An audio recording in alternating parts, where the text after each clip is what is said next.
একদিন হযরত ওমর রাদিয়াল্লাহু আনহু খুতবার জন্য দাঁড়াইছে, নতুন জুব্বা পরা। এক যুবক দাঁড়ায় বলল, আমিরুল মুমিনিন দাঁড়ান, খুতবা পরে দিবেন আপনি, আগে আপনি জবাব দেন, আপনি এত সুন্দর জুব্বা কোন জায়গা পাইছেন? আপনার জন্য যে কাপড় বরাদ্দ ছিল বাইতুল মাল থেকে, তারই কাপড়ে এত বড় জুব্বা হয় না। বাইতুল মাল থেকে একটা খলিফাদের জন্য ভাতা বরাদ্দ থাকতো। সরকারিভাবে অফিসার, সরকারি চাকরি যারা করে, রমজান মাস আসলে বোনাস ভাতা আসে না, তেল আসে, চাল আসে, ডাল আসে, কিছু কিছু বোনাস সরকার তাদেরকে দেয়। তো বাইতুল মাল থেকে ওনার জন্য একটা কাপড় বরাদ্দ হয়েছে, কিন্তু ওই কাপড় দিয়ে জুব্বা পুরাটা হয় না, অর্ধেক হয়। এখন এই যুবক বলতেছে, আমিরুল মুমিনিন, কাপড় যেটা বরাদ্দ সেই কাপড় অনুযায়ী জুব্বা হয় না পরিপূর্ণ, তা আপনার এত বড় সুন্দর লম্বা জুব্বা কই পাইলেন? জবাব দিবেন, খুতবা পরে দিবেন। হযরত ওমর রাদিয়াল্লাহু আনহু চোখের পানি ছেড়ে দিচ্ছে, দুঃখে না সুখে চোখের পানি ছাড়ছে। হযরত ওমর চোখের কোনা দিয়ে পানি এসে গেল, ডাক দিয়ে বলল, যুবক, সুন্দর প্রশ্ন করেছো তুমি, তোমার এই প্রশ্নের জবাব আমি দিব না, আমার ছেলে আব্দুল্লাহ ইবনে ওমর দিবে। তিনিও নবীর সাহাবী, বিশিষ্ট মুফতি সাহাবী, তাও মুহাদ্দিস সাহাবী। মারহাবা কইলেন না? খালি সাহাবী না, সাহাবীদের মতো মুহাদ্দিস সাহাবী এবং মুফতি ছিলেন। আমরা তো ছাতাই লেতা খাতা মুফতি, আমরা লেতা খাতা মুফতির কোনো ভ্যালু নাই। সাহাবীদের মধ্যে মুফতি ছিলেন, ফতোয়া দিতেন। আব্দুল্লাহ ইবনে ওমর দাঁড়ায় বললেন, শোনেন, আমি তো খলিফার বেটা, বাইতুল মাল থেকে খলিফার সন্তান হিসেবে আমার জন্য কিছু বরাদ্দ ছিল কাপড়। আমি আব্বাজানকে বললাম, আব্বা, আপনার কাপড় দিয়েও একটা জুব্বা হবে না, আমার কাপড় দিয়েও একটা জুব্বা হবে না, আমার কাপড়ের অংশটুকুন আপনাকে আমি হাদিয়া দিয়ে দিলাম, এই পরিপূর্ণ কাপড় দিয়ে আপনি একটা জুব্বা বানায় দেন, জুব্বা বানায় নেন। অতএব ওই কাপড়টা শুধু আমার আব্বার না, ওটা আমার কাপড় সংযুক্ত আছে। সুবহানাল্লাহ কইলেন না? মুসলিম মিল্লাতের খলিফা, কাপড় বরাদ্দ ছিল কতটুকুন দেখেন তো, কত বড় মুসলিম মিল্লাত। বৈধভাবে সম্পদ যারা অর্জন করে দুনিয়ার থেকে রেখে চলে যায়, বলেন দুনিয়ার থেকে কি কোনো কিছু নিয়ে যাওয়ার সুযোগ আছে? আমি যখন দুনিয়াতে আসলাম, আমি ল্যাংটা ছিলাম, আমি ক্ষীণ ছিলাম, দুর্বল ছিলাম, আমি একা গোসল করতে পারতাম না, খাইতে পারতাম না, আমি চলতে পারতাম না, পায়খানা পেশাবগুলি নিজেরটা নিজে সাফ করতে পারতাম না। আল্লাহ দয়া করে আমার মায়ের কলিজার ভিতরে আমার প্রতি অগাধ প্রেম আর ভালোবাসা সৃষ্টি করে দিলেন। আমার বাবার অন্তরে আমার প্রতি আল্লাহ দয়া সৃষ্টি করে দিলেন। অনেক বড় দয়া। শুধু বাবার অন্তরে দয়া দেয় নাই, আরো পারিপার্শ্বিক আত্মীয় স্বজন যারা আছে আমার প্রতি, তাদের অন্তরে দয়া আল্লাহ দিয়ে দিলেন। শুধু দয়া দেন নাই, আপনি ছোট্ট শিশু, কেউ কোলে নেয়, কেউ কাঁধে নেয়, কেউ আদর করে, কেউ না চায়, কেউ খুশি করার চেষ্টা করে। কানলে বারবার দাদি চিল্লায়, এরে আমার নাতি কেন কান্দে? দাদির অন্তরে নাতির প্রতি ভালোবাসা আল্লাহ সৃষ্টি করে দিলেন। অনেক সময় দেখবেন বাবা মা সন্তানের চাইতে নাতি নাতকুরকে বেশি ভালোবাসে। এটা কিন্তু সত্য। যারা দাদা দাদি, নাতি নানি, নানা নানি হয়েছেন, তারা বলতে পারবেন যে নাতির প্রতি দরদটা সন্তানের চাইতেও বেশি এসে যায়। মানে নাতি ছাড়া সে আর কিছু বুঝে না, নাতির প্রতি মহব্বতটা আল্লাহ রুজু করে দেয়। চিন্তা করেন, যিনি রুজু করতেছেন তিনি আল্লাহ। তা আমি আপনি তো কিছু ছিলাম না, এই জন্য আল্লাহ বলছেন, কাইফা তাকফুরুনা বিল্লাহ, তোমরা কি করে আল্লাহকে অস্বীকার করো, আল্লাহর সাথে কুফরি করো, নাফরমানি করো, বেঈমানি করো। আকুনতুম আমওয়াতা, তুমি মৃত্যু ছিলে, নির্জীব ছিলে, তুমি একেবারে অস্তিত্বহীন ছিলে, তুমি কিচ্ছু ছিলে না। ফাহইয়াকুম, আমি আল্লাহ তোমার জিন্দা বানাইছি, আমি আল্লাহ তোমার যা যা দেওয়ার সব দিছি। আমি 50 বছর আগে, যিনি আপনাদের সামনে ওয়াজ করতেছেন, 50 বছর আগে তার কোনো অস্তিত্ব দুনিয়াতে ছিল না। কথা কন না, কে ছিল? ছিলই না। আপনাদের এই ভিতরে 100 বছর আগে, 150 বছর আগে, যাদের 100 বছর হায়াত হয় নাই, এই 100 বছর আগে আপনার কোনো অস্তিত্ব দুনিয়াতে ছিল না। 100 বছর পরে আমাদের কোনো অস্তিত্ব দুনিয়াতে থাকবে না। তাহলে সামান্য সময়ের জন্য পৃথিবীতে কতটুকু আপনি যখন গর্ভে আসছেন তখন মার স্বপ্ন, বাবার স্বপ্ন। ধীরে ধীরে বড় হলেন, এখন বৃদ্ধ হয়ে গেলেন, কবরে চলে গেলেন। আপনার ছেলে আছে, ছেলের পরে নাতি। আপনি মারা যাওয়ার পরে ছেলেটা বাবার কবরের পাশে আসবে, নাতিটা হয়তো কোনো সময় ভুলে বলে আসবে। নাতি দাদার কথা তেমন মনে রাখে না, এটা বাস্তব থেকে বলতেছি। দাদা দাদির কথা নাতি তেমন মনে রাখে না, 50-50, এটা 50-50। সুযোগ পাইলে ভালোবাসি, একটা গান আছে, সুযোগ পাইলে, পুরোটা পারি না, খালি এতটুকু পারি যে সুযোগ পাইলে বন্ধু ভালোবাসি। তো দাদা নাতির ভালোবাসা হলো দাদা মরে যাওয়ার পরে নাতি সুযোগ পাইলে ভালোবাসে, সুযোগ পাইলে কবরের কাছে যায়, সুযোগ পাইলে দোয়া করে, এটার নাম হলো সুযোগের ভালোবাসা। বন্ধুর সুযোগ পাইলে ভালোবাসিও, মানে তুমি যদি সুযোগ পাও তাহলে ভালোবাসো। নাতির ভালোবাসা হলো সুযোগ পাইলে ভালোবাসে, দাদা মরে গেলে। এরপরে যে ফুতি আসে, ওটার আর কোনো সুযোগ সুবিধা নেই। ফুতি আইয়ে এটার মনেই রাখে না, ওই কবর কি আছে, লেঙ্গুর ছাতা, গরু গেল না ছাগল গেল না কুত্তা গেল কবর, এটার খবর রাখে না, শেষ। ফুতি এসে আর এটা খবর রাখে না। যদি জিগে আপনার দাদার বাপের নাম কি, ওটা দিয়ে আমি কি করব, ও দরকার নেই। তার খবর ওটা দিয়ে আমি কি করব, তাও শেষ। তো ফুতির ঘরে আসিয়া আপনার আমার কোনো অস্তিত্ব থাকবে না। এরপরে গেলে আর কবরের চিহ্নই থাকবে না, তো শেষ। দুনিয়ার অর্থ, বৃত্ত, বড়াই, অহংকার কি হইল, কিচ্ছু না। পরিসংখ্যান দিয়ে বুঝাই দিয়ে গেল, কিচ্ছু না, নির্জীব, শূন্য পৃথিবী, ধোঁকা। এটা ধোঁকা দেয় মানুষকে। এই জন্য আল্লাহ বলছেন, ওয়ালা তাত্তাবিউ খুতুওয়াতিশ শাইতান, শয়তানের পদাঙ্ক অনুসরণ করিও না। শয়তান যা করে তুমি তার বিপরীত করো। লুকমান হাকিমকে জিজ্ঞেস করা হলো, আপনি এত বড় জ্ঞানী কিভাবে হলেন? বুকা যা করে আমি তার বিপরীত করি, বুকা যা করে আমি তার বিপরীত করি, এই জন্য আমি জ্ঞানী হয়েছি। শয়তান যাহা করবে আপনি তার বিপরীত করবেন, দেখবেন অলি হয়ে কবরে চলে গেছে। সুবহানাল্লাহ কইলেন না? শয়তান যাহা করবে আপনি তার বিপরীত করবেন, তাহলে কি হবেন? অলি হয়ে কবরে যাবে। অলি, অলি আল্লাহর পেয়ারা মেহবুব হয়ে কবরে যাওয়া যাবে। প্রিয় হাজিরিন, প্রিয় উপস্থিতি, এই দুনিয়ার শূন্য একেবারে কিছুই না। সামান্য সময়ের জন্য আমরা দুনিয়াতে আসছি, আবার আমরা চলে যাব। কতটুকুন আমাদের হায়াত? আল্লাহর নবী এক হাদিসে বলতেছেন, আমার উম্মতেরা, একজন মুসাফির সফরকালীন সময় পথ চলতে লাগলো মরুভূমির ভিতর দিয়ে। বিশাল প্রান্তর পাড়ি দিবে সে মরুভূমির মধ্য দিয়ে। রে পাশে কারা? এই স্টেজের পিছনে ভাই, তোরা কথা বলি না ভাই, ভিতরে চলে আসো, আসো। এই স্টেজের পিছনে যারা, চলে আসো, ভিতরে আসো। ওরা বুঝে না, ওরা বুঝে না, আসো ভিতরে এসে পড়ো, বাইরে না থাকি, চলে আসো। ছোট ভাইরা সব ভিতরে চলে আসো।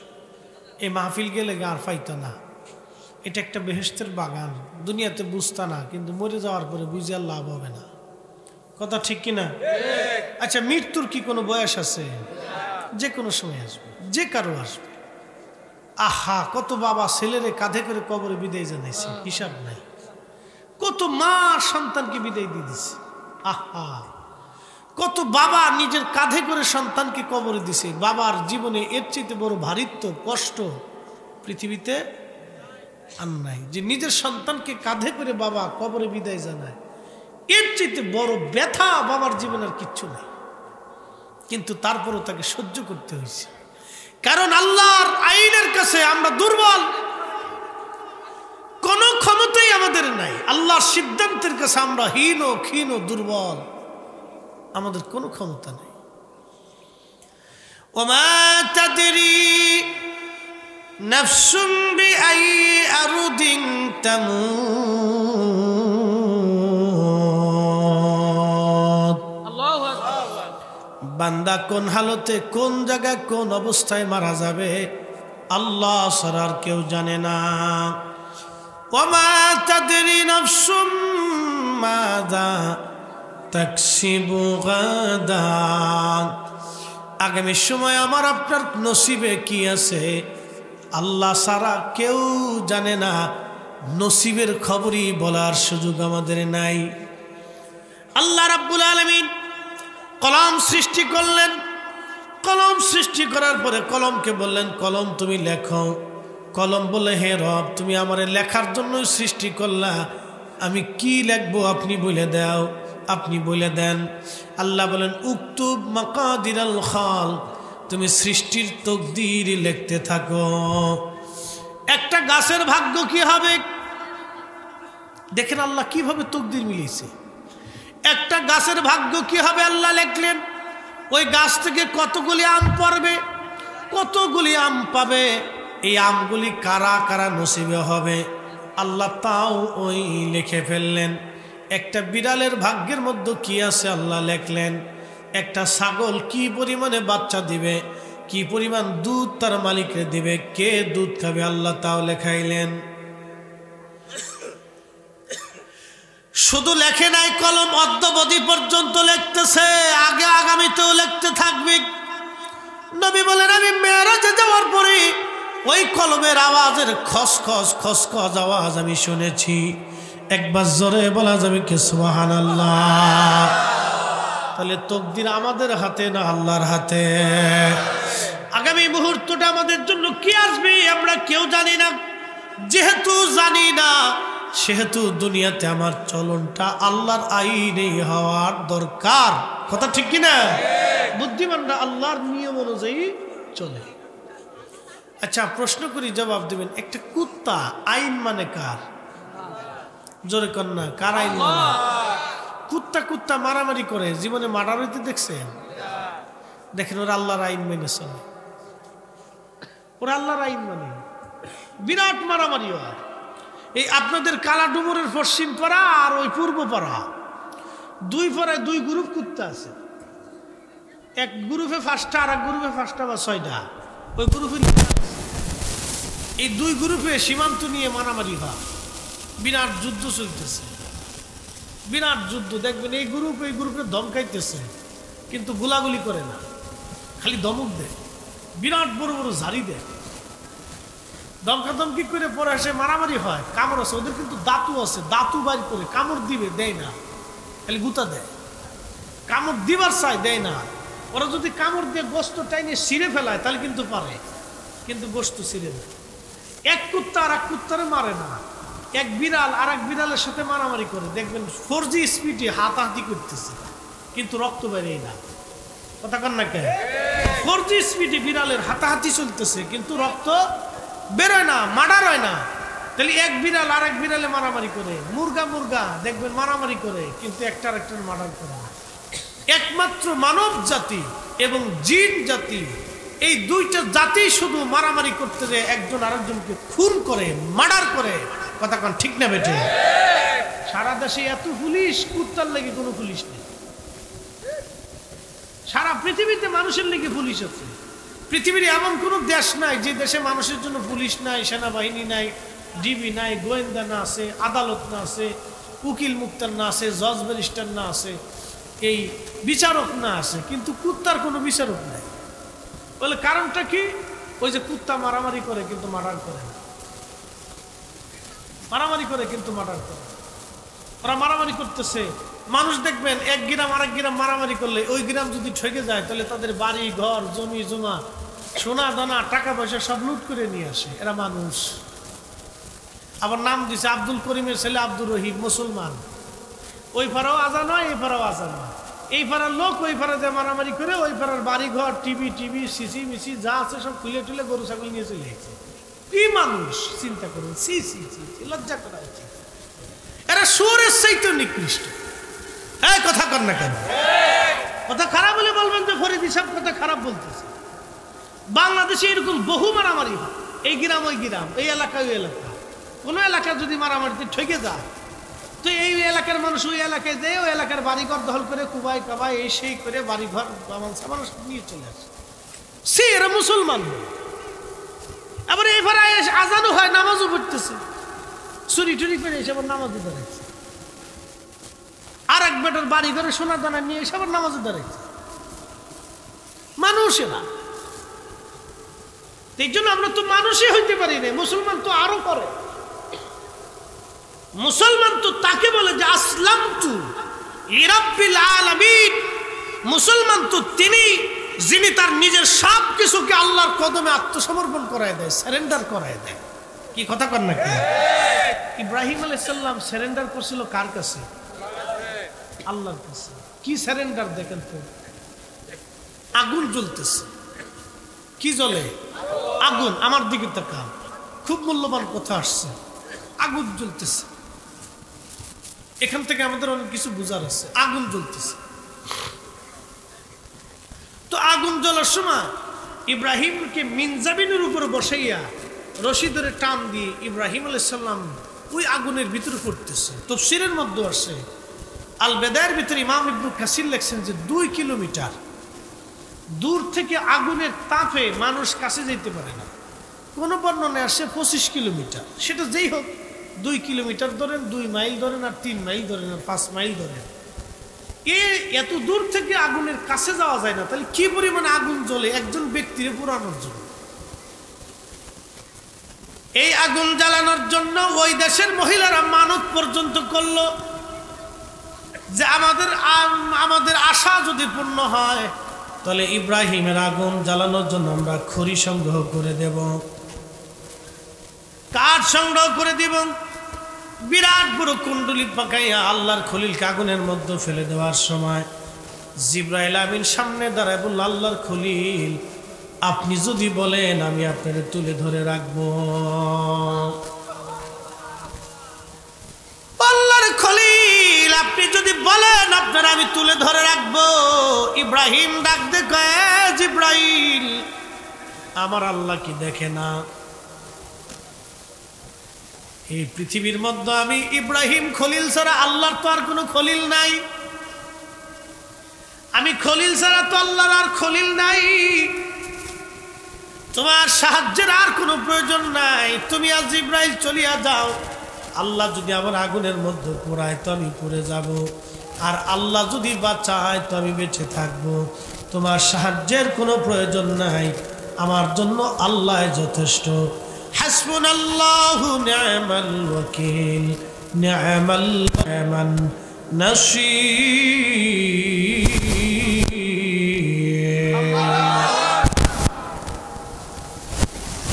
আল্লাহর উপরে 100% ভরসা করে আল্লাহ তার জন্য যথেষ্ট হয়।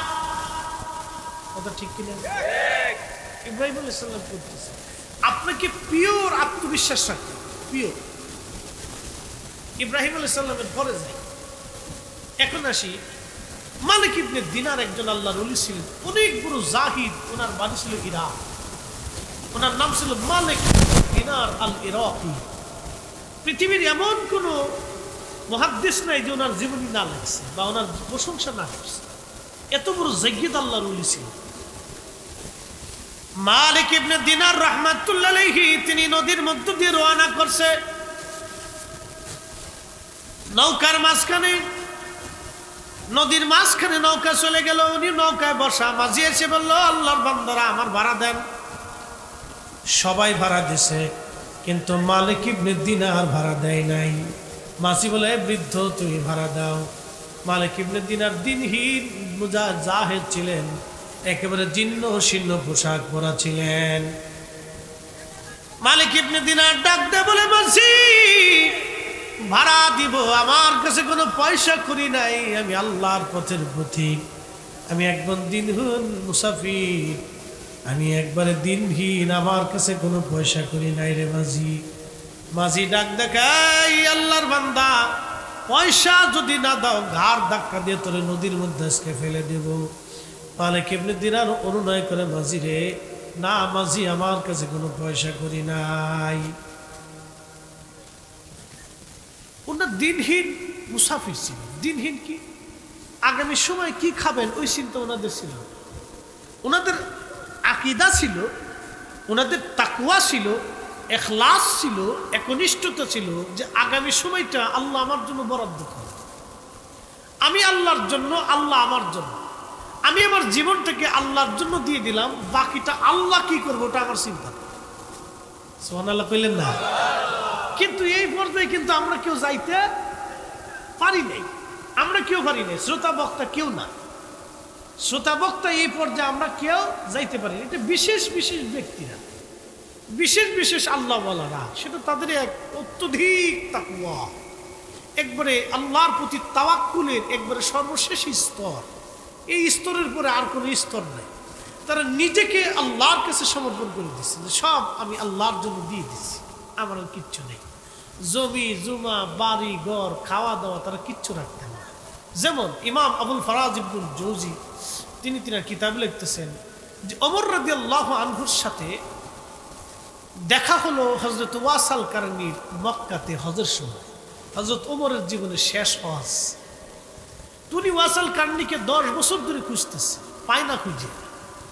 আল্লাহ রসুল তার প্রশংসা করছে, হযরত ওমর খুঁজতেছে এই লোকটাকে কোথায় পাওয়া যায় যে যার প্রশংসা রসুল করছে। একসাথে বলবেন না সুবহানাল্লাহ? যার প্রশংসা নবী করছে। সহিহ মুসলিমের কিতাবু ফাযাইলু আসহাবিন নবী বাবু ফাদাইলু ওয়াসাল কারনী বাবের ভিতরে হাদিস আছে যে রাসূলুল্লাহ তার প্রশংসা করে বলছে, ওমর রে, যদি কোনোদিন তারে পাও, তার কাছ থেকে তুমি তোমার মাগফিরাতের জন্য দোয়া চাইও, আর আমার গুনাহগার উম্মতের জন্য তাকে দোয়া করতে বইলো, কারণ সে আসমানে হাত তুলবে, আল্লাহ কবুল করতে দেরি করবে না। তাহলে তারা কি পরিমাণে আল্লাহকে সন্তুষ্ট করছিলেন, এটা তাদের একবারে শেষ স্তর। ওই পর্যায়ে আমরা কেউ নাই, ওই পর্যায়ে আমরাও নাই। এই দুনিয়াতে খুব লোক কম পাওয়া যায়। ইদানিং এই যে আমরা ঘুরি, আমি পাইনি। অনেক চেষ্টা করতেছি খুঁজে পাওয়ার জন্য, কিন্তু খুঁজে পাই না। আমার নজরে পড়ে না, চোখে পড়ে না, ধরতে পারতেছি না। এরকম একটা লোক যদি কোনোদিন পাইতাম, কারণ তার আসমানে হাত বাড়াবে, আল্লাহর কাছ থেকে আসতে দিন হবে। আছে কিন্তু ধরা দেয় না, আছে নাই যে তা না, প্রত্যেক যুগে যুগেই থাকবে, আছে কিন্তু ধরা দেয়, কারণ ধরা ছোঁয়ার বাইরে থাকে। বন্ধু আমার খুব মনোযোগ দিয়ে হযরত ওয়াসাল কারনীকে পাইলেন খুঁজে, কিন্তু আরাফাতের মাঠে একটা গাছ ছিল, ওই গাছের নিচে তিনি নামাজ পড়তেছিলেন। হযরত ওমর গেলেন, দেখতেছে খুব জীর্ণ শীর্ণ, চোখের কোনায় পানি, একজন আল্লাহর বান্দা, চুল দাঁড়িয়ে এলোমেলো, পোশাকগুলি তালিযুক্ত, সিরা মোটা পশম দিয়ে তৈরি করা জুব্বা গায়ে দেওয়া, একেবারে ক্ষীণ জীর্ণ শীর্ণ, খুব ধীর স্থির ভাবে নামাজ পড়তেছে, কোনো চিন্তা নাই, কোনো ভাবনা নাই। সেজদার মধ্যে আসে তো সেজদার মধ্যে পড়ে পড়ে আল্লাহর সাথে কথা বলতেছে। দীর্ঘ নামাজ শেষ হওয়ার পরে হযরত ওমর সালাম দিলেন। সালামের জবাব দেওয়ার পরে ওয়াসাল কারনী বলেন, আপনারা কারা? হযরত ওমর বলেন, আমি হযরত ওমর, আমার সাথে আলী কাররামাল্লাহু ওয়াজ। ওয়াসাল কারনী রাদিয়াল্লাহু আনহু ওনার গায়ের চাদরখানা বিছাই দিয়ে বলেন, আপনারা রাসূলুল্লাহ সাহাবী খলিফাতুল মুসলিমিন আর আলী কাররামাল্লাহু ওয়াজ, আপনারা কত বড় ইজ্জতওয়ালা লোক, আমার কাছে আসছেন, আপনাদেরকে মেহমানদারি করার মতো কিছুই আমার নাই। আমার এই সিরা চাদরখানা বিছাই দিলাম, দয়া করে আমার এই চাদরে আপনারা বসেন। আমার কাছে কিচ্ছু নাই, আমি আপনার রাসূল করিমের এত দামি সাহাবী আমার কাছে আসছে, আমি কি দেব আপনাদেরকে? আমার এই চাদরটা দিলাম, বসে একটু দয়া করে বসেন। তো বসছে। তো বলতেছে ওয়াসাল কারনী, আপনাদেরকে যে মেহমানদারি করব এমন কোনো কিছু আমার কাছে নাই, একটু পানিও নাই, একটু খুরমাও নাই যে আপনাদেরকে দিব। তো হযরত ওমর কেঁদে ফেলে দিয়ে বলেন, ওয়াইস, তোমার কথা আমি রাসূলের কাছ থেকে শুনছি, তুমি আমার মাগফিরাতের জন্য দোয়া করে দাও। নবী বলছেন গুনাহগার উম্মতের মাগফিরাতের জন্য দোয়া করতে। ওয়াসাল কারনী বলেন, আমি সবসময় আমার রাসূলের গুনাহগার উম্মতের জন্য দোয়া করি। হে ওমর, আপনার জন্য দোয়া করছি, দোয়া করব। তো হযরত ওমর রাদিয়াল্লাহু আনহু বললেন, আপনি যদি একটু সুযোগ দেন, তাহলে আমি মক্কা থেকে এই দৌড়ায় যা আসবো, কিছু খেজুর আর কিছু পোশাক আপনার জন্য কিনে দেব। হযরত ওয়াসাল কারনী বললেন, কত বছর ধরে আমার এই জুব্বাটাই যথেষ্ট, বাকি জীবনে মৃত্যুর আগে আর আমার কোনো প্রয়োজন নেই। আল্লাহু আকবার। কত বছর আমার এই জুব্বাটাই যথেষ্ট হলো, বাকি জীবনের আর এই পোশাক আমার কোনো প্রয়োজন নেই। খাবারের কথা বলতেছেন, ওটা আল্লাহ ফয়সালা করবে। আগামী দিনের কোনো সম্পদ খাদ্য আমি জমা করি না, ওটা আল্লাহর পক্ষ থেকেই আসে। একসাথে বলবেন না আল্লাহু আকবার। বলতেছে কিছু হাদিয়া উপঠুকুন আপনাকে দিয়ে দিই। বলতেছে আমি ছাগল চড়াইয়া যাহা রুটি রুজি করি ওতেই আমার চলে যাবে। ছাগল চড়ে 2-1 পয়সা পাইতো, বেশি না, 2-1 দিনার কোনো রকম পাইতো। ছাগল টাগল অন্যের পেটে চড়াই দিত, রাখালগিরি করতো, এই কিছু মানুষ পয়সা করি হালকা পাতলা কিছু দিত, ছাগলের পানিটা নিয়ে এনে খাওয়াইটা। আগে তো ছাগলের পাল ছিল বড় বড়, তো এইগুলি করতো, এই সামান্য সামান্য কিছু পয়সা পাইতো, ওইতে দিয়ে চলতো, নালি খাইতো, নালি না খেয়ে থাকতো। এটা ছিল ওনাদের জীবন। এটা তাকওয়ার, আল্লাহর ভীতি, আল্লাহর সাথে প্রেমের এক শেষ স্তর। ইব্রাহিম আলাইহিস সালাতু ওয়াস সালাম আগুনের মধ্যে পড়ে, আল্লাহ ডাক দিলেন ইয়া নারু কুনি বারদাও ওয়া সালামান আলা ইব্রাহিম।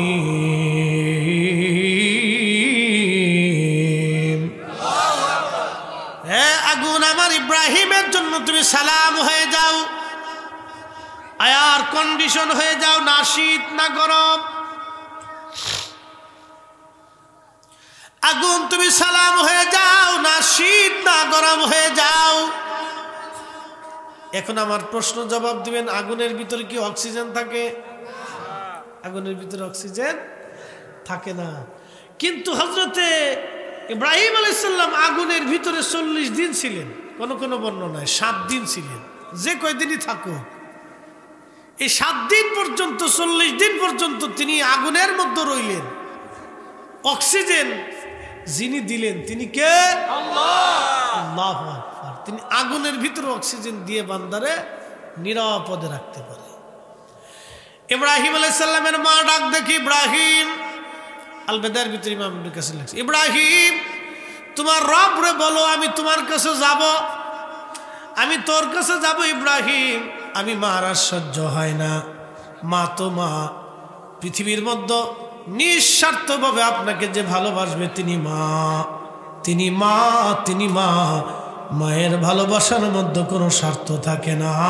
কথা কন ঠিক কিনা? লাখে লাখে মানুষ,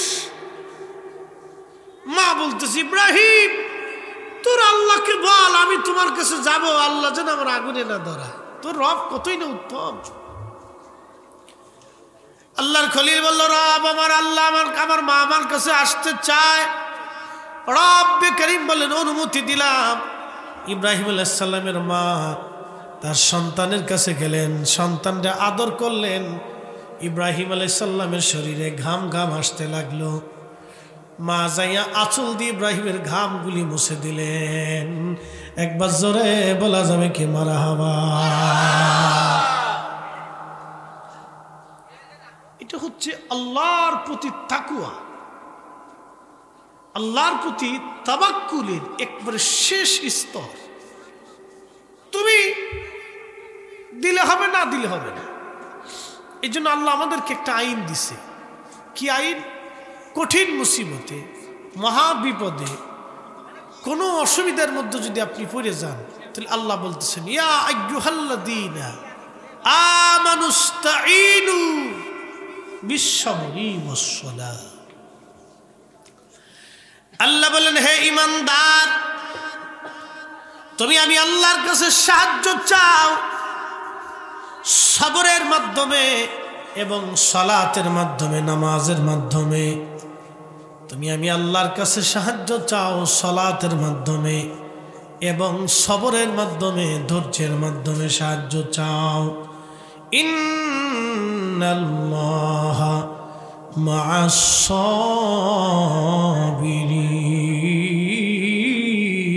সাবিরিন। নিশ্চয় আল্লাহ সবরকারীদের সাথে থাকে। কথা বলে ঠিক কিনা?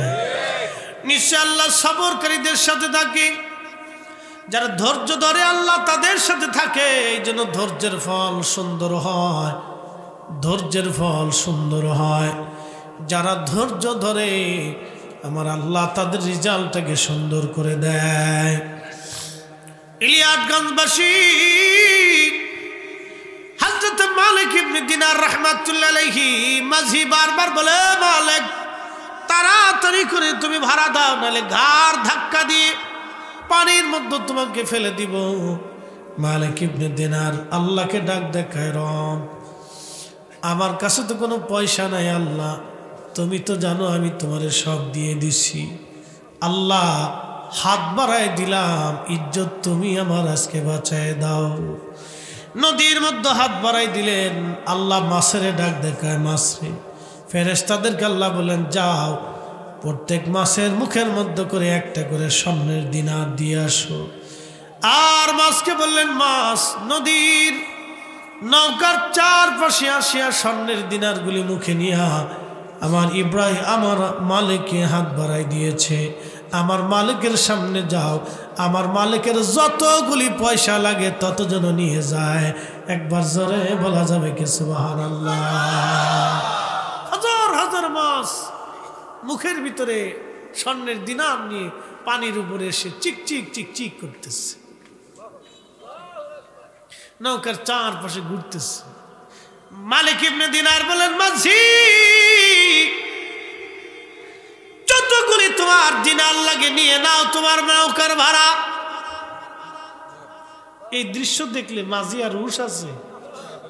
মাঝি কয়, হুজুর চিনতে পারি নাই, আমার ভুল হয়ে গেছে, আমার পয়সা লাগবে না, বিনা পয়সায় নদী পার করাই দিলেই তো জীবন ধন্য। আল্লাহু আকবার। এটা তাদের হচ্ছে একবারে তারা আল্লাহরে দিয়ে দিছে, আল্লাহ তাদেরকে দিছে, কিন্তু আল্লাহ থেকে তারা দুনিয়ার কোনো কিছু নিতেন না, কিচ্ছু নিতেন না। আচ্ছা আপনি একটু চিন্তা করেন তো, ওয়াসাল কারণী যাহা চাবে আল্লাহ তাহা দিবে, কিন্তু সারা জীবন খেজুর খুঁটে খাইল, সারা জীবন না খেয়ে কাটলো, সারা জীবন ঝুপড়ি ঘরের মধ্যে কাটলো, সে যদি বলতো আল্লাহ আমার প্রাসাদ বানাই দাও, কথা ঠিক কিনা? সে যদি বলতো আল্লাহ দুনিয়ার সবচেয়ে বড় ধনী বানাই দাও, তাই দিত। কিন্তু তারা দুনিয়া চান না, আখিরাত চাইছে। ইমাম আবুল ফারাজ ইবনুল জৌজি তার কিতাবে লেখছেন, কিয়ামতের মাঠে ওয়াসাল কারনীর আল্লাহ এক পাশে দাঁড়া করে, সব জান্নাতে চলে গেছে। আমরা যারা সাধারণ মুসলমান, আল্লাহ সবাই জান্নাতে দেওয়ার পরে দাঁড়া করে, তো ওয়াসাল কারনী বলবে, রব সব চলে গেল, আমারও দাঁড়া করে রাখছে। ওয়াসাল কারনীকে আল্লাহ বলবে, ওয়াইস তোমাকে দাঁড়া করে রাখছে একটা কারণ, আমার কোটি কোটি বান্দা গুনাহ করছে, ওরা অপরাধী, জাহান্নামে চলে, আমি তো ওদেরকে সৃষ্টি করছি, আমার বড় মায়া লাগে, বান্দার প্রতি আমার বড় দয়া হয়, কিন্তু ক্ষমা করার মতো কোনো রাস্তা ওই বান্দাদের নাই। মানে ওরা এমন কাজ করছে যে আমি ক্ষমা করবো, এগুলো নাই। ওয়াইস তুমি যারে খুশি, যার কথা বলবা, যারে মাফ করে দিতে কবা, আমি আল্লাহ আজকে হাসরের মাঠে তারে মাফ করে দেব, এই জন্য তোমার দাঁড়া করে দিচ্ছি। এই পর্যন্ত আল্লাহ তাদেরকে সম্মান দিয়েছে, এই জন্য তারা দুনিয়া চাইতেন না। তেলের গাড়ি তেলে চলে,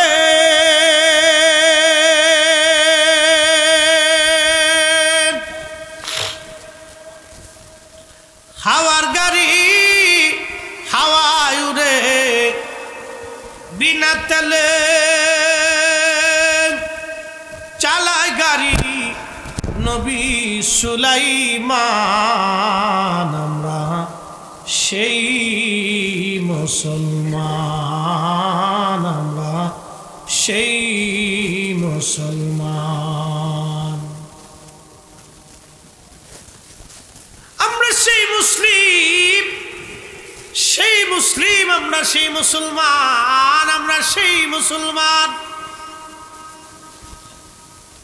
কিন্তু মুসলমান তো মুসলমানের আদর্শ হারিয়ে ফেলছে, মুসলমান মুসলমানের নীতি হারিয়ে ফেলছে, মুসলমান মুসলমানের মানহাজ হারিয়ে ফেলে দিয়েছে, মুসলমান মুসলমানের চরিত্র হারিয়ে ফেলে দিয়েছে, মুসলমান মুসলমানের আইন হারিয়ে ফেলে দিয়েছে।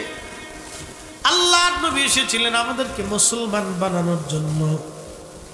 নবী 23 বছরের জীবনে 63 বছরের পরিপূর্ণ জীবনে আমাদেরকে মুসলমান কিভাবে হতে হয় প্র্যাকটিক্যাল নবী দেখাই দিয়ে গেছে, সাহাবীরা দেখাইছে কি করে মুসলমান হওয়া লাগে, সাহাবীরা দেখিয়ে দিয়ে গেছে। হযরত আবু বকর প্রদীপ জ্বালাইয়া সরকারি কাজ করতেছে, মনোযোগ দিয়ে সেরাক জ্বালাইয়া কাজ করতেছে। মেহমান আসছে, সালাম দিছে, আসসালামু আলাইকুম ইয়া আমিরুল মুমিনিন। মেহমান ভিতরে আসার সাথে সিদ্দিক একবার প্রদীপটা নিভাই দিল, ফু দিয়ে।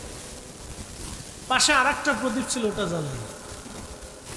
তো মেহমান জিজ্ঞেস করতেছে, আমিরুল মুমিনিন প্রদীপ তো জ্বলতেইছে, এটা বন্ধ করে নতুন আর একটা প্রদীপ জ্বালানোর হেতু কি, কারণ কি?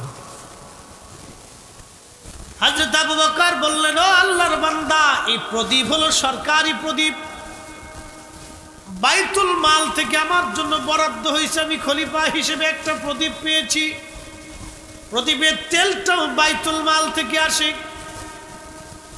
এই প্রদীপের তেল এবং প্রদীপ ব্যবহার করে আমি খেলাফতের কাজ করতেছিলাম। তুমি তো আমার মেহমান, তুমি তো খলিফার প্রতিনিধি না, অর্থাৎ রাষ্ট্রের কোনো প্রতিনিধি না, তুমি মেহমান আমার নিজের। রাষ্ট্রের প্রদীপ জ্বালাইয়া যদি মেহমানের সাথে সময় দেই, কিয়ামতের ময়দানে আল্লাহ যদি জিজ্ঞেস করে, আবু বকর জনগণের সম্পদ নষ্ট করে দিয়া তুমি নিজের কাজে ব্যয় করলা, হিসাব দাও। আল্লাহু আকবার। ঠইছে না? আরো জোরে বলেন, আরো জোরে, না না একসাথে বলেন। মসজিদের ফ্যান চালান, মসজিদে এসে নামাজ পড়ে এবার সিট পটাতে শুয়ে পড়ে ফ্যানটা চালাই দিয়ে দিয়েছে। ফ্যান কি আপনার টাকায় চলে নাকি? এটা তো পাবলিকের টাকা, আল্লাহর ঘরের জিনিস। আপনি নিজের জন্য আরামের জন্য চালাই দিয়ে শুয়ে দিয়েছেন, কারণটা কি? আবু বকর থেকে শিখে যান। আমি তো দলিল সাবমিট করছি, আপনি এখান থেকে বুঝেন না। সে যেই হোক, আমি না আপনি, মুসল্লি হিসেবে আমি যতটুকু নামাজের সুযোগ আছে ইবাদত করিয়া আমার ওই টাইমটা পর্যন্ত ফ্যানটা চলবে, তারপর আমি বন্ধ করে দিয়ে চলে আসবো। আমি যাইছি ঘুমাইছি, 2 ঘন্টা ফ্যান চালাই দিয়ে ঘুমাই দিয়েছি। কে মসজিদের ফ্যান চালাই দিয়ে আপনি শুয়ে থাকবেন কেন? কিয়ামতের ময়দানে আল্লাহ জিজ্ঞেস করে, মুসল্লি ফ্যানের টাকাটা তো পাবলিকের টাকা দিয়ে চলছে, তোমার ইবাদত শেষ হয়েছে, তুমি চলে যাও। তুমি নিজের আরামের জন্য মসজিদের ভিতরে শুয়ে আছি, পটাং মেরে একটা ঘুম দিয়ে দিছ, আলিশান ঘুম। আমি বুঝাইতেছি আপনি, এটাও ঠিক না। কথা ঠিক কিনা? এটাও ঠিক না, এটা ঠিক না। হযরত আবু বকর সিদ্দিক রাদিয়াল্লাহু আনহু কতটা হুঁশ ছিলেন আমানতের প্রতি, দেখেন। আল্লাহু আকবার। আমাদেরকে দ্বীন শিখিয়ে দিয়েছে, ফালাইকুম বিসুন্নতি ওয়া সুন্নাতিল খুলাফায়ে রাশিদিন আল মাহদি। আল্লাহ রাসূলের জবানের ভাষা, তারা হেদায়েত প্রাপ্ত খলিফা, তারা সঠিক পথের পথিক। আমার এই 4 খলিফাকে যদি তোমরা অনুসরণ করো তাহলে তোমরা হেদায়েত পাবা। এই 4 জনের সুন্নাহকে তোমরা মেনে চলবা। কিন্তু বড় আফসোস, এই 4 জনের মধ্যে 3 জনই তারাবির নামাজ 20 রাকাত পড়ছে। 3 জনের জমানাতে মসজিদে নববীতে হেরেমে তারাবির নামাজ 20 রাকাত হয়েছে। কিন্তু আজকে ওরা কারা? তারাবির নামাজ 8 রাকাত বানাইয়া 12 রাকাত চুরি করে দিছে। ওরা খোলাফায়ে রাশিদিনের আদর্শকে কুরবানি দিয়েছে, জলাঞ্জলি দিয়েছে। অতএব বেদাতি হলো ওরাই অরিজিনাল বেদাতি। কথা বল ঠিক কি না? আলাইকুম বিসুন্নতি ওয়া সুন্নাতিল খুলাফায়ে রাশিদিন আল মাহদি।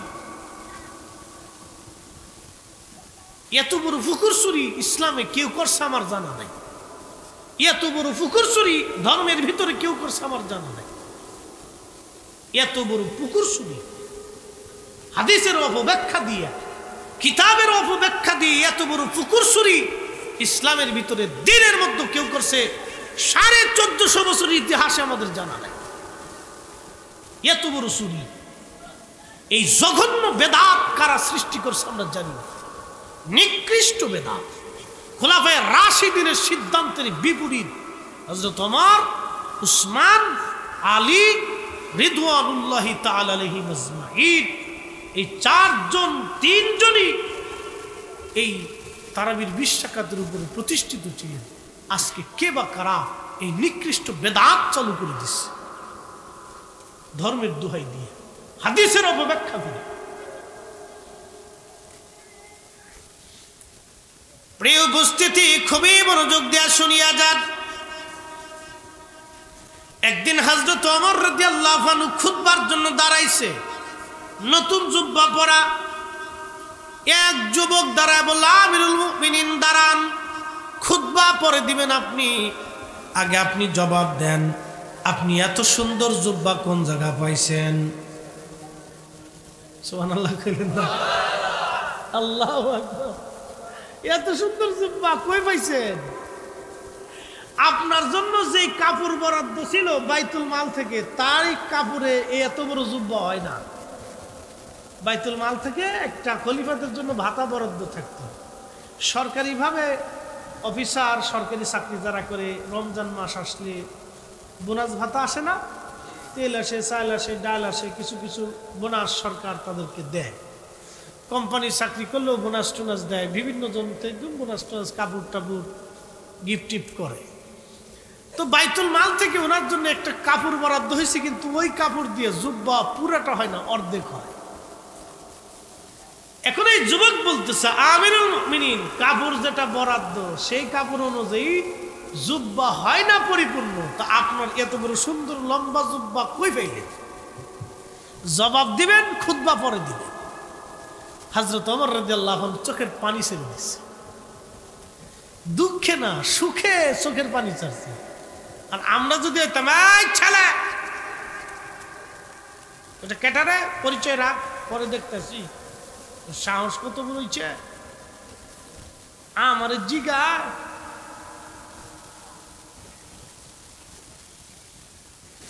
হযরত ওমর চোখের কোনা দিয়ে পানি এসে গেল, ডাক দিয়ে বলল, যুবক, সুন্দর প্রশ্ন করেছো তুমি, তোমার এই প্রশ্নের জবাব আমি দিব না, আমার ছেলে আব্দুল্লাহ ইবনে ওমর দিবে। তিনিও নবীর সাহাবী, বিশিষ্ট মুফতি সাহাবী, তাও মুহাদ্দিস সাহাবী। মারহাবা কইলেন না? খালি সাহাবী না, সাহাবীদের মতো মুহাদ্দিস সাহাবী এবং মুফতি ছিলেন। আমরা তো ছাতাই লেতা খাতা মুফতি, আমরা লেতা খাতা মুফতির কোনো ভ্যালু নাই। সাহাবীদের মধ্যে মুফতি ছিলেন, ফতোয়া দিতেন।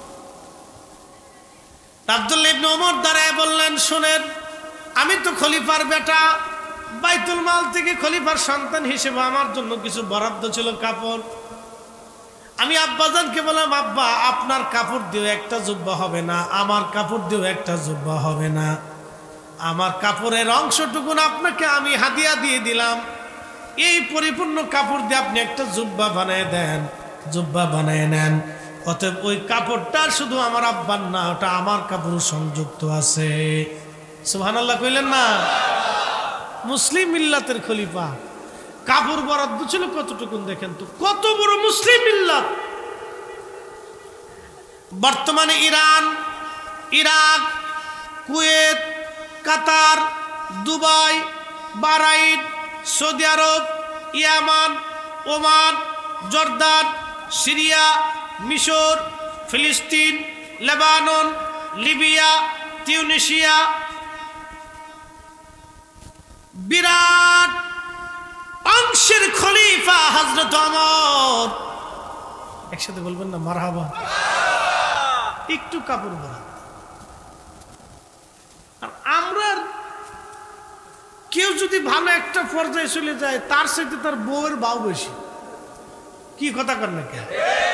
অফিসার সব না, কিছু অফিসারের বউর এমন বাপ যে উনি বিরাট বড় লাটসা, তার ভাবের ছুটি অস্থির হয়ে যায়। সর্বনাশ, পোশাক আশাক কি দেখলে কুত্তেও শরম পায়। তোরা মানুষই লিখে, তোরা ল্যাংটা হয়ে রিচুত কে? তো আমরাই তো বালা, আমরা ল্যাংটো ওপেন করে রাখছি ঋতু বালা।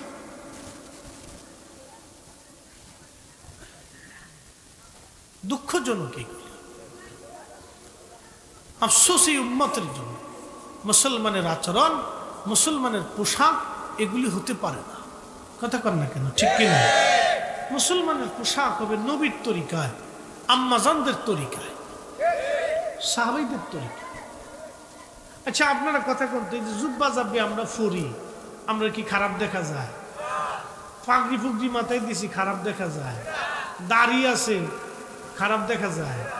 আমরা মনে হয় মাইয়ারে বিয়ে করে নাই, বউরা মনে আমরা খাবার দেয় না, যে তোমার এত বড় দাড়ি, তোমার খাবার দিয়ে লাভ নাই, তোমার বেশি ভালো দেখা যায় না, বুড়া দূরা হয়ে গেছে না, তা তো কয় না। অনেকে কয় আমি বিয়ে করবো, মেয়েরা পছন্দ করবে না। আমি যে মেয়ে পছন্দ করবে না, এটা আমি বিয়ে করবার যাবো কে? কি কথা কেন যুবকরা, কথা কন। যে মাইয়া আমারে পছন্দ করবে না, আমি তার বিয়ে করলাম না। ও ছাতা দেখার টাইম আমার নাই। কথা ক্লিয়ার না ভেজাল আছে?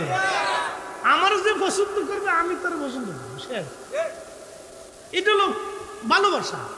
খুঁজ দিয়ে জোর করে একটা ধরে নিয়ে আসবেন, 2 দিন পর পর গুতাগুতি লাথালাতি পিটে পিটি দরকারটা দরকারই নেই। যে পছন্দ না করবে আইসি গেট চলে যাও, কোনো প্রয়োজন নেই। যে আমাকে পছন্দ করবো আমি তাকে পছন্দ করবো, যে আমাকে ভালোবাসবে আমি তাকে নিয়ে থাকবো। যে আমার পছন্দ করে না, ঘোরার দিন দেখার সময় নেই, ও ছাতা দেখার টাইম আছে। এগুলি নিয়ে আমার চিন্তা করার মাথায় আনারই প্রয়োজন, আনলামই না। যে আমার পছন্দ করে, ও কালা না, রিক্সাওয়ালা না, দিন মজুর না, কে না ওই মেয়েটা কালো না কি, ওটা আমার দেখার বিষয়। আমাকে পছন্দ করে, আমি তাকে পছন্দ করি, মারহাবা, এগুলো।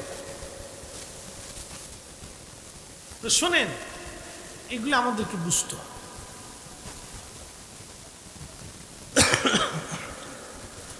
বন্ধুগণ আমার, খুব মনোযোগ দিয়েন, একসাথে বলেন তো আল্লাহু আকবার।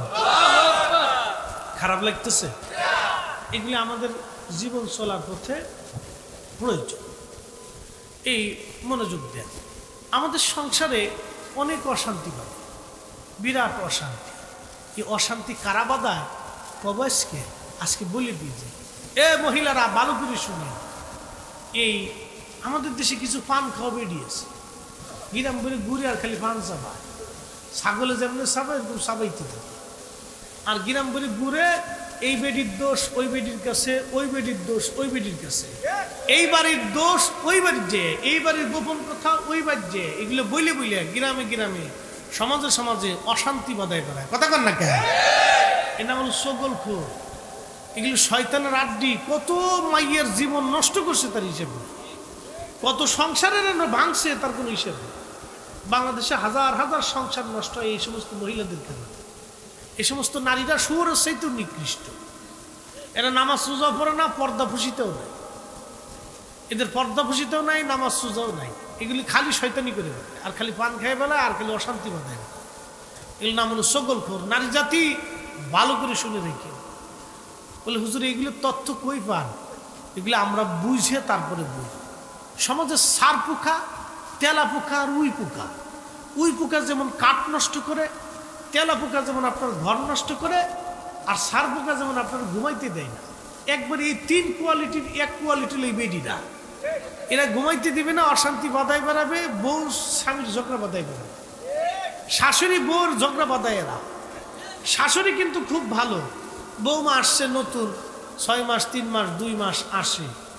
কোনো কোনো মেয়েরা দেখবেন বাপের বাড়ি থেকে আসে, 6 মাস তো লাগে তার একটা ফ্যামিলিতে অ্যাডজাস্ট হইতে, সময় কিন্তু লাগে, তার সময় দিতেই হবে। ঝগড়া ফাসাদ আগে করলে হবে না। আমরা এগুলো সামাজিকতা অনেক সময় বুঝি না। একটা মেয়ে আপনি নিয়ে আসছেন কুমিল্লা থেকে, তো মেয়েটা তো আপনার বাড়ি প্রথম নতুন, তো মেয়েটা যা আনছেন, তো মেয়েটা আপনার ফ্যামিলির সাথে অ্যাডজাস্ট হইতে হবে, আপনার মার সাথে, বাবার সাথে, বোনের সাথে, ভাইয়ের সাথে, ফ্যামিলির সাথে, সমাজের সাথে, এরপরে আবহাওয়ার সাথে, পরিবারের সাথে ম্যাচিং হইতে হবে। আপনার সাথেও তো একটা ম্যাচিং হওয়ার ব্যাপার আছে। তো এই ম্যাচিং হইতে হলে আপনাকে 6 মাস তাকে সময় দিতে হবে। তা না আগেই মনে করেন যে এই 2-3 দিন যাওয়ার পরেতেই পারাপারি শুরু হয়ে যায়। অনেক শাশুড়িরা বুঝে না, গুতাগুতি শুরু করে। সওয়াল বিয়ে করেছি কি আমি কাজ করে খাওয়ার জন্য না, এগুলি না।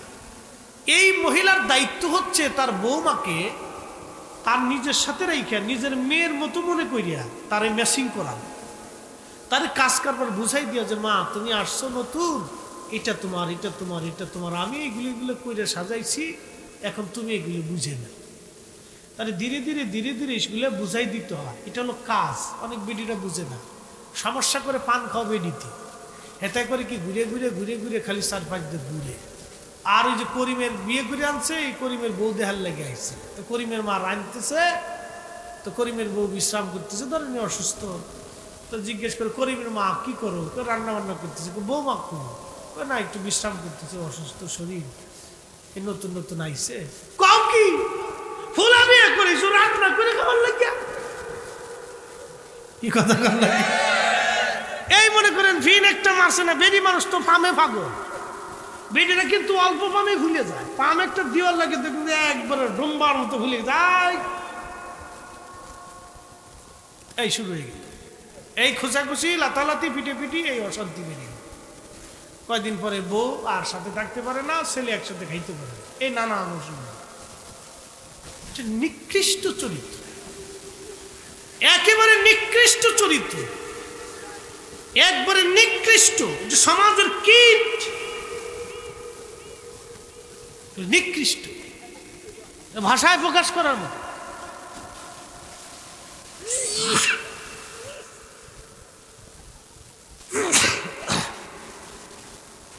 প্রিয় উপস্থিতি, সামাজিক এই আভ্যন্তরীণ কিছু কথা না বললে না, বলে হুজুর কারণ কি? কিয়ামতের একটা আলামতের কথা আজকে শোনাই দিয়েছে। আল্লাহ রাসূল বলেন, উম্মত, কিয়ামতের আলামত হচ্ছে, কিয়ামতের আলামতের সুগ্রা হলো তালাকের সংখ্যা প্রচুর পরিমাণে বাড়বে। এত পরিমাণে তালাক হবে, শুধু স্বামী স্ত্রীর তালাক হবে, তালাক। আমি পরিসংখ্যানে খবরে দেখলাম, চাঁদপুরে সারা বাংলাদেশে তালাকের সংখ্যা বেশি। চাঁদপুরে সারা বাংলাদেশে তালাকের সংখ্যা বেশি, চাঁদপুরে। এটা হলো তাদের পরিসংখ্যান, হাসানা মিশন কইতে পারবেন, পরিসংখ্যান সব জালতি। আপনি যদি আদালতে যান, যা দেখবেন হাজার হাজার তালাকের মামলা, হাজার হাজার তালাকের মামলা, হাজার হাজার।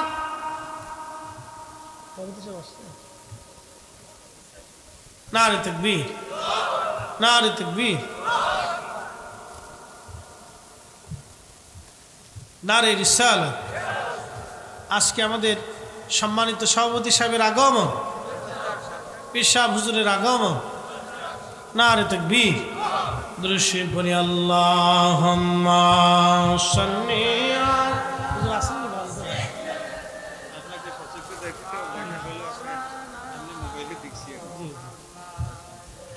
আল্লাহর প্যারা হাবিব, তোমার তুলনা নাই কেউ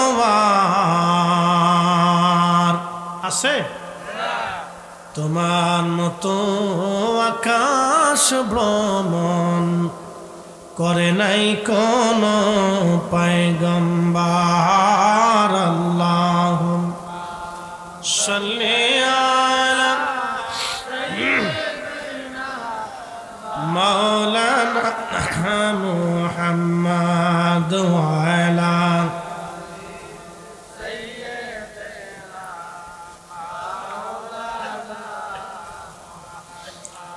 জিন্দগি তোর যাইরে ফাঁকি দিয়া রে সোনার আদম, জিন্দগি তোর যায় ফাঁকি দিয়া। ও আদম রে,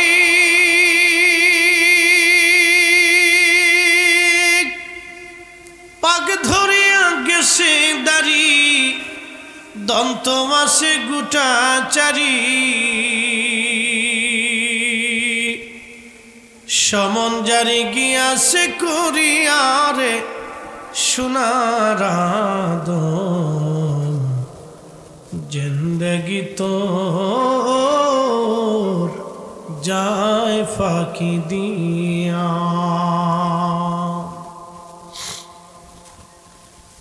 ওয়াজ রাখছিলাম, আল্লাহ গরিব বানাইছে, যেই হালতে রাখছে এর উপরে আল্লাহর দরবারে শুকর আদায় করা লাগবে, কৃতজ্ঞ হতে হবে।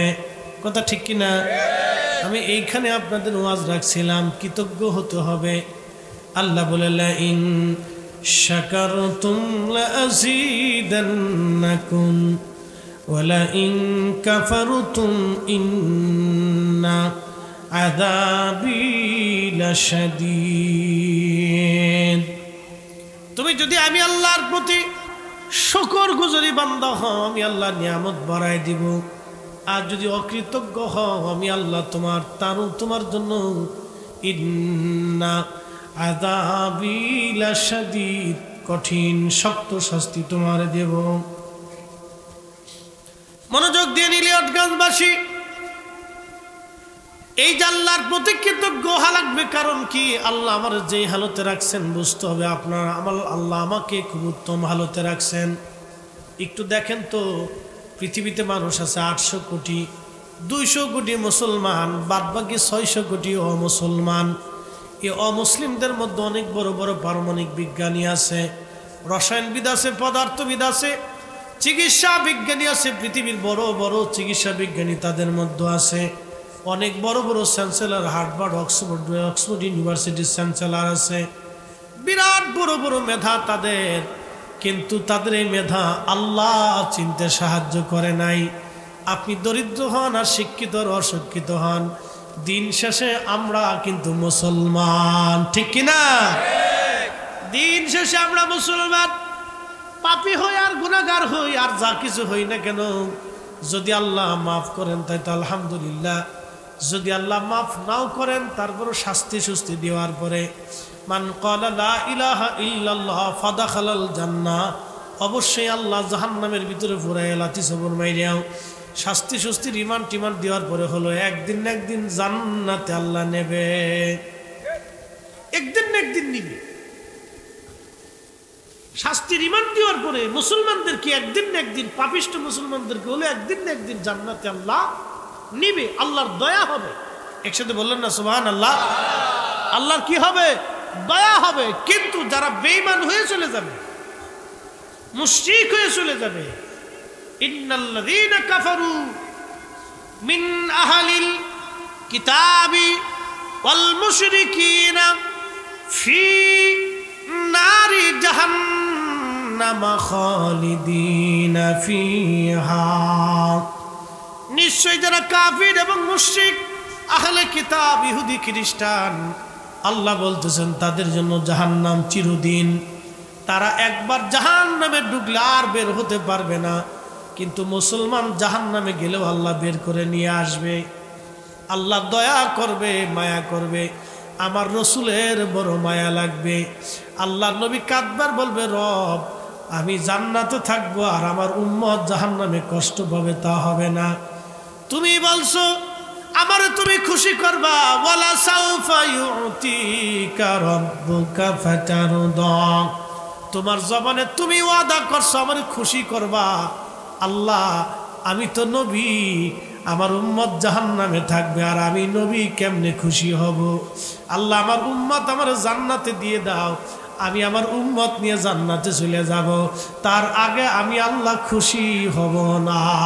আল্লাহু আকবার। না না, আরো জোরে বলেন আল্লাহু আকবার। আমরা সেই নবীর উম্মত, কিন্তু মসজিদে জুতা চুরি করি। কথা কোন ঠিক কিনা?